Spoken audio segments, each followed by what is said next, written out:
Assalamualaikum warahmatullahi wabarakatuh. Perkenalkan, nama saya Munadiroh dari kelas A2 Manajemen. NIM saya 2010417149. Di sini saya akan menjelaskan materi tentang memahami strategi pengembangan produk dan tahapannya.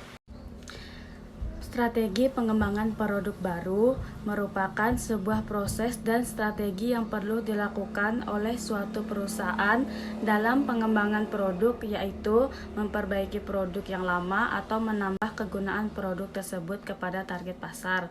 Tujuannya untuk memberikan nilai yang maksimal bagi para konsumen dan juga bertujuan untuk memenangkan persaingan perusahaan dengan cara memilih produk yang inovatif, juga produk yang telah dimodifikasi dan memilih nilai tinggi baik itu dalam desain, kemasan, dan ukuran. Strategi pengembangan produk baru. Apapun strategi yang digunakan harus dilakukan secara jelas. Ketika merilis produk baru di pasaran, ada beberapa strategi pengembangan yang harus dilakukan. Selanjutnya, peningkatkan produk yang sudah ada. Strategi ini dilakukan dengan cara membuat produk baru dari yang lama yang sudah ada sebelumnya, kemudian dimodifikasi sesuai keinginan pasar, meningkatkan nilai produk. Strategi ini pelanggan dalam membeli sebuah produk adalah karena nilai yang akan mereka terima dari produk itu. Dengan begitu, perusahaan perlu memperkuat nilai produk yang dengan cara mewarnakan fitur, meningkatkan kualitas produk, dan juga dukungan pelanggan. Selanjutnya ada yang pertama, percobaan. Strategi ini menawarkan contoh atau sampel produk secara gratis akan membuat para pelanggan ingin membeli produk kita. Selanjutnya, penawaran paket. Strategi ini menawarkan sebuah paket baru agar menarik perhatian para pelanggan. Lini produk baru. Strategi ini adalah pengembangan produk baru di dalam lini produk yang masih relevan dengan ini produk yang sudah ada. Ketika ingin membuat produk baru, maka harus berhati-hati pada pengembangan produk tersebut. Ada pengubah gagasan atau ide. Strategi ini dilakukan dengan cara mengubah definisi dan ide produk.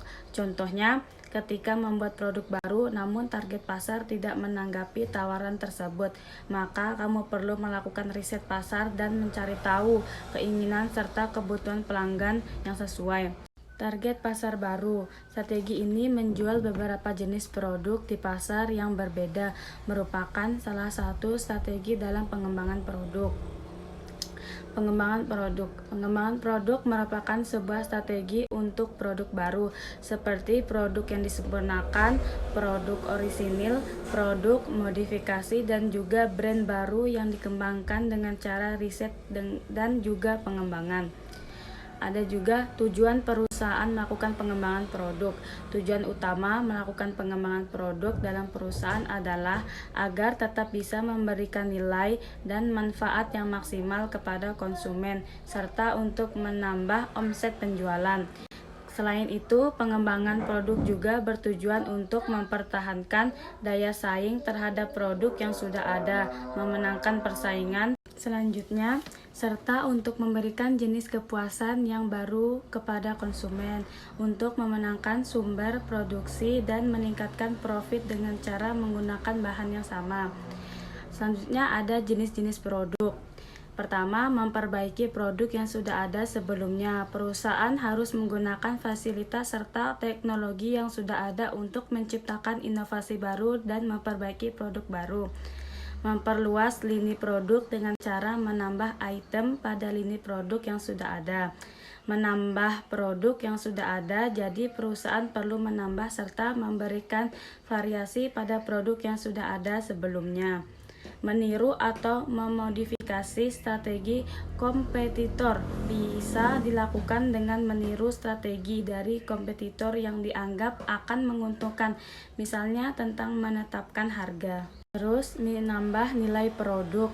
Biasanya perusahaan akan membutuhkan dana yang cukup besar dalam proses pembuatan produk baru yang tidak berkaitan dengan produk yang sudah ada. Ada tahapan dan proses pengembangan produk. Yang pertama, menciptakan ide atau gagasan. Menciptakan sebuah ide dari produk baru merupakan tahap pertama yang perlu dilakukan dalam proses pengembangan produk. Pihak perusahaan perlu mengikuti beberapa upaya sistematis dalam menciptakan produk terbaru. Biasanya ada banyak ide atau gagasan terkait produk baru dalam proses penciptaan ide tersebut. Namun, ada ide itu harus bisa dilanjutkan ke tahapan selanjutnya, sehingga pada proses ini akan ada banyak ide yang terbuang setelah melewati berbagai macam syarat kelayakan suatu produk. Yang kedua, ada penyaring ide atau gagasan. Perusahaan perlu melakukan penyaringan terkait ide produk yang sudah diciptakan. Penyaringan tersebut dilakukan dengan tujuan supaya perusahaan bisa memperoleh ide yang berkualitas agar nantinya bisa diproses ke tahap selanjutnya. Hal ini juga berguna untuk mengurangi biaya produksi, meminimalkan risiko gagal, dan juga untuk memilih ide produk yang dianggap layak dan dapat diproduksi oleh perusahaan. Selanjutnya ada pengembangan serta pengujian konsep. Pengembangan ide serta penguji konsep produk yang baru. Konsep di sini merupakan sebuah hasil dari perusahaan pengembangan atas beberapa ide yang sudah dipilih, di mana konsep produk tersebut harus bisa memenuhi kebutuhan konsumen sehingga dapat lebih dipahami oleh target pasar yang ada di dalamnya segmen tertentu. Ada beberapa konsep pengembangan. Ada pengembangan konsep, pengujian konsep, pengembangan strategi pemasaran. Penyusun dan mengembangkan strategi pemasaran. Strategi tersebut harus dikembangkan dan dimulai dari awal, mulai dari perselisihan produk ke pasar sampai produk tersebut dapat diterima oleh konsumen. Selanjutnya, analisis bisnis dengan melakukan evaluasi daya tarik bisnis pada produk baru yang telah ditetapkan sebelumnya. Pada tahapan ini hanya diperlukan pemeriksaan ulang terkait proyeksi penjualan, biaya, dan keuntungan yang diperoleh dari penjualan produk baru tersebut. Tujuannya yaitu agar dapat mengetahui seluruh faktor bisnis tersebut mampu memenuhi tujuan utama perusahaan atau tidak. Ada pengembangan produk. Produk yang dikembangkan bukan produk yang nyata atau sebenarnya, tetapi masih dalam konsep rangkaian beberapa kata, video, gambar, animasi, atau prototipe sebuah produk. Terus ada juga uji pemasaran. Uji pemasaran pada sebuah pasar yang sesungguhnya dengan skala yang kecil.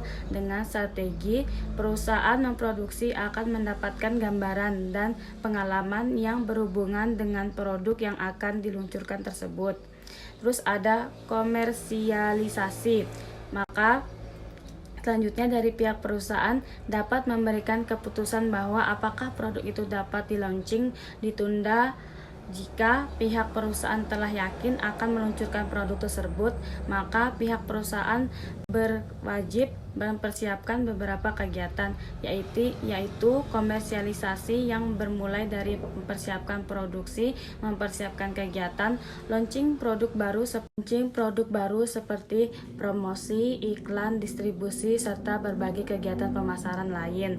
Tak sedikit produk yang gagal memasuki pasar yang sukses dan luas. Maka dari itu, untuk mengatasi kasus tersebut, pastikan semua tahapan yang di atas sudah terlaksanakan. Sekian penjelasan materi tentang saya. Terima kasih.